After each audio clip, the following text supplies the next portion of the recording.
Hello, everyone. I'm Manoj Raju, the elected public defender of San Francisco. Welcome back to our Daring Defender series, where we highlight some of the innovative ways that the San Francisco Public Defender's Office functions. We represent over 20,000 people a year in criminal cases, and we also have an innovative and unique immigration unit that represents people who have been touched by the criminal system who are facing deportation. Today, I am super happy to be joined by Francisco Ugarte, the managing attorney of our immigration unit, and Sal Prasad, who we represented earlier and was a client of ours. Today, why don't we start with Francisco, you telling us a little bit about what our immigration unit actually does and who we represent. Sure, thanks, Manoj. So our immigration unit is one of the few units within a public defender's office that provides legal representation for people in custody facing deportation. We've represented hundreds of people since we launched in 2016 of non-citizens who essentially fighting for the right to live in their own communities in immigration courts. Now, what's interesting about immigration courts, imagine for just a moment you're an immigrant and an immigration officer comes to your doorstep and you've been a lawful permanent resident for a long time, knocks on your door and places you under arrest and says you've committed an immigration violation. You had a conviction from, say, 10 years ago, and that conviction makes you deportable. Then you're taken into custody. Where you go, you could be sent, hundreds of miles away. You're trapped in some detention facility, and then you're thrown into a court proceeding while you're in detention. Now, imagine for a moment you try talking to some lawyers, and the lawyers charge you, say, well, I can represent you, but it's going to cost you about $10,000, $15,000. And you don't have money for that. So you go into court, and there's a lawyer who's representing the government trying to deport you, and you're there, and you ask the judge, Judge, I don't have enough money for a lawyer. But I need a lawyer because I don't understand these proceedings. So what does the judge say? Well, sir, there's no right to appointed counsel in this courtroom. The government will not pay for a lawyer for you, so you're going to have to represent yourself. And that situation that I just described has duplicated itself tens of thousands of times in immigration courtrooms across the country. It is a grave, shocking injustice that today in the United States, deportation, by the way, is one of the most severe punishment our laws can levy upon someone. It's as severe, if not more, than a prison sentence. Many of the immigrants that are detained actually have a legal right to be here, but since they can't afford a lawyer, they end up getting deported. So we wanted to change that. And 2016 gave us that opportunity to finally make a dent in that injustice in San Francisco. We got it, we made it happen, and go figure, it's been a successful program. Absolutely. I'm just so proud of the work that our immigration unit does for our community members who desperately need that support. Sal, what was your experience like working with our immigration unit? Working with the immigration unit here, San Francisco Public Defender's Office, it was an awesome experience meeting just so many people here that were just so supportive of me. And my experience with Maddie was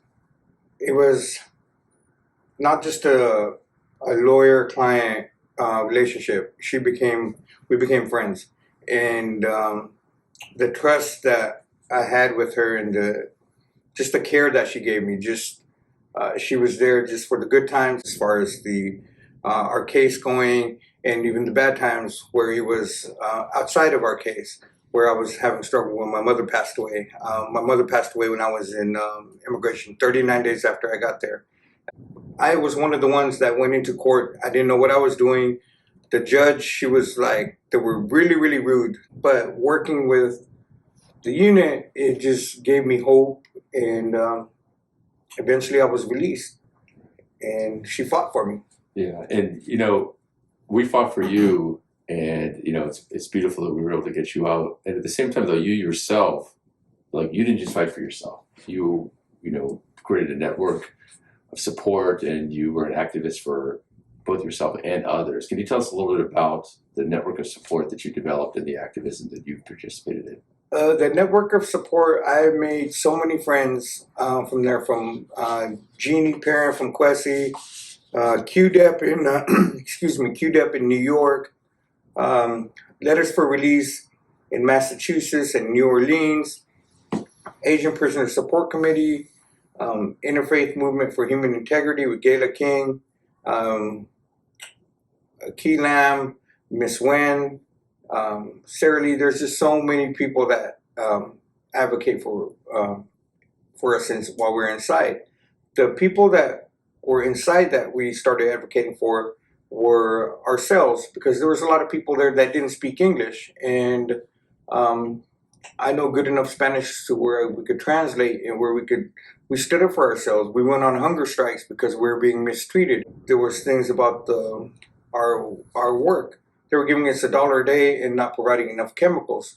So we struck on that. They put us in a dorm where people were formerly housed with COVID. And a whole dorm broke out with COVID. They moved them and they didn't clean it. When we moved in that dorm, I put on 4 pairs of gloves and we started cleaning everything, because it's something that we needed to do for ourselves, because the staff there, they don't care. Advocating for others was a necessity, because some of them couldn't care for themselves. And as a fellow human, it's only right, to help those that can't help themselves. Okay. Yeah, I mean, our motto for our office is greater than one. We always like to think about we're representing the individual, we're also representing the community else at the same time. And in many ways, you embody that. Yes. So tell me, Sal, what are your hopes for the future now that you're no longer in ICE custody? To stay free. I work. I have a job now. My goals are to keep giving back, to keep participating in events like this. Public speaking, I'm not going to give up on that.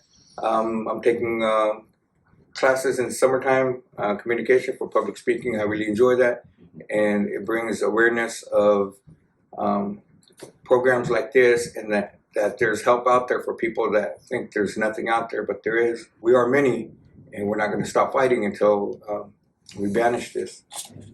And Sal's story is such an important reminder of why we continue to fight at the state level to prevent jails and law enforcement from turning people in prison, from turning people over to ICE. And we fought, in San Francisco to make this a sanctuary city. Francisco, I know there's a big part of your work. Recently, there's been some attacks on that. Can you give us a little refresher course on sanctuary and why it's so important for San Francisco? Absolutely. I think one thing to keep in mind is that when we talk about deportation from the interior of the United States, this is a relatively brand new phenomenon. And so San Francisco, since 1989, has played a role in resisting deportation. And we believe as a city that we want to be a welcoming city. We recognize that immigrants form a core fabric of our country, of our city, of our families, of our communities, and that we don't want to cooperate with this deportation machine. What sanctuary is about birthplace and about whether people who are born here should be deported. And so currently, unfortunately, people are promoting fear and xenophobia, accusing immigrants of bringing drugs when it's nonsense. It's nonsense. The vast majority of drugs that come into the United States come in through U.S. citizens. And so, it's a nice scapegoat, it's a nice fear tactic, but it's not true. But luckily, we live in a city where things like this are not going to happen. We're going to defend our sanctuary ordinance very strongly. So. Absolutely. I mean, the last thing we want is immigrants not really accessing the services in this city, because that destabilizes everyone and keeps us all less safe. Well, thank you both so much for sharing your stories and all the work in our Daring Defenders series. Everyone, please make sure that you share, follow, and like the series. Our office is really committed to collaborating with community so our clients are not just free but also thriving. And to support Sal's petition for pardon, please follow the link on the screen, because we really want Sal to continue to move forward in his life in the most beautiful way that I know he can. Thank you both so much. Thank you. Thanks.